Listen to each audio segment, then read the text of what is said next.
Test 1, 2, and 3. Hey everybody, Rusty from BracketForecast.com. Sorry about the rough cut. Just wanted to do a little thing for VCU fans in case you're feeling anxious between now and 6 o'clock for the bracket reveal, whether or not VCU gets in or is going to be playing in the first four. The first thing, I'm certain VCU is going to be in the tournament. And then the second thing, I'm like 99% certain maybe 95% certain they're not going to be playing in the first four on Thursday, and I'll show you why in a second. So what I've got here, and if you wanted to take VCU out of this, and let's say you wanted to put VCU or keep this slot empty and move all these teams up, then you would have 1, 2, 3, 4, 5, 6 slots open, and then you'd have let's see, how many teams? 1, 2, 3, 4, 5, 6, 7, 8 teams fighting for those 6 slots. And then, so what I've got are basically all these resume attributes. I don't include net ranking. I don't include metrics because that's really not, when you have enough information to decide on just based on resume qualities, your resume assets, who you've beaten, who you've lost to, all that fun stuff. You really don't need to look at things like what your net ranking is or what your metric rankings are. It's really not as important as a lot of people make it out to be. And so I've got the positive attributes highlighted in green, and I've got the negative attributes for each team highlighted in red. And as you can see right there, so quad 1 VCU is pretty much run of the mill. I mean, almost all these teams are like 1 and 5, 2 and 5. Wichita State's actually got the best at 2 and 3. VCU's 2 and 5, which is completely fine. 9 and 5 quads 1 and 2 combined, which is their best resume asset. That's only second in terms of winning percentage to Drake, and so that's a big resume plus. Their quad 3 and 4 losses are very, very typical of what other teams have going on the bubble. Drake and Utah State have those really bad ones, but they're both quad 3. VCU has those 2 quad 3 losses, but their home losses to teams ranked in the top 130. It's not going to be anything that the committee really drags them. I mean, if they didn't have that, VCU would probably be on the 7 or 8 line going into today. Road record, the committee loves teams that can win on the road, regardless of who you played on the road, especially if you can beat good teams on the road. But having a winning road record when you're a bubble team usually gets you in the field. And then when you combine that with road neutral, it's not huge differentiation there. But VCU also has that as a resume attribute.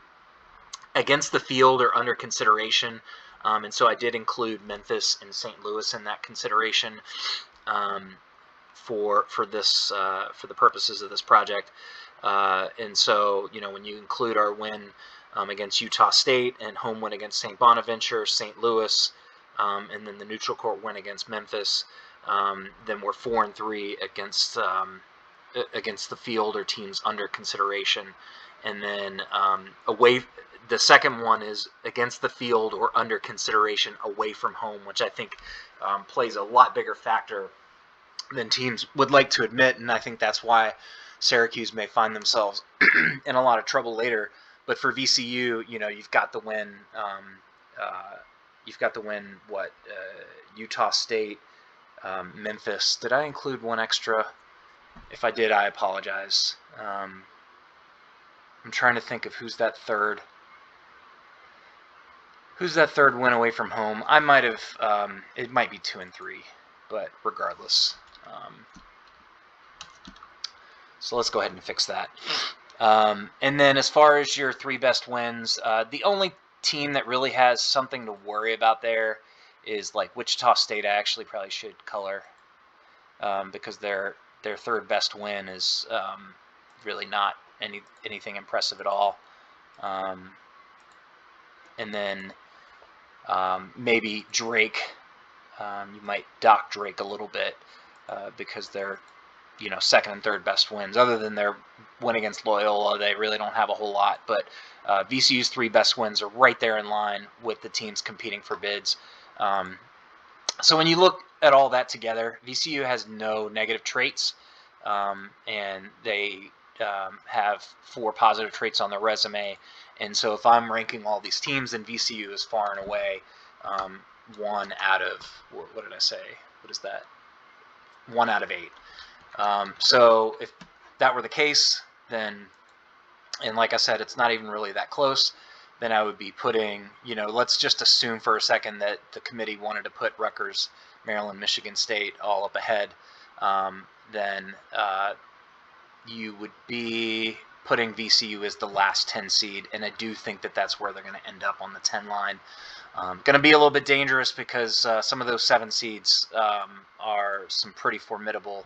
I mean, if you just look at their KenPom ranking, I mean, I think 3 or 4 of these, or all 4 of these teams are like in the top 20 or top 25 on KenPom, and some of them may be in the teens. So we may have a pretty, unless some of these guys go further up, or maybe we get lucky in Missouri, or like Clemson gets on the 7 line, then we have potentially a favorable matchup on Friday or Saturday.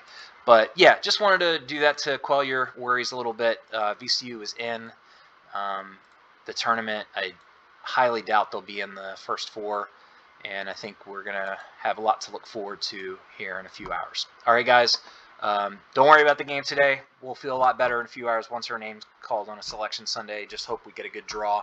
And congrats to the Bonnies for earning that bid. If you're the Bonnies, I think you're going to be on that 8-9 line. You'd almost be lucky if you got on the 10 line, because then you'd have a chance at you wouldn't be stuck playing Baylor or Gonzaga or Illinois or something in the second round. Maybe you get lucky and you get Michigan's draw with Livers being injured, and you have a chance against them in the second round. But anyway, great season, great A-10 season. Great job for VCU. I've enjoyed the hell out of this season. This is probably going to be my last one before Selection Sunday. I'm going to try to reveal the bracket here by 5:30, do a quick little scrub, and I'll let you guys know on Twitter when that is done. All right, thanks everybody. Looking forward to the bracket reveal in a few hours. All right, see ya.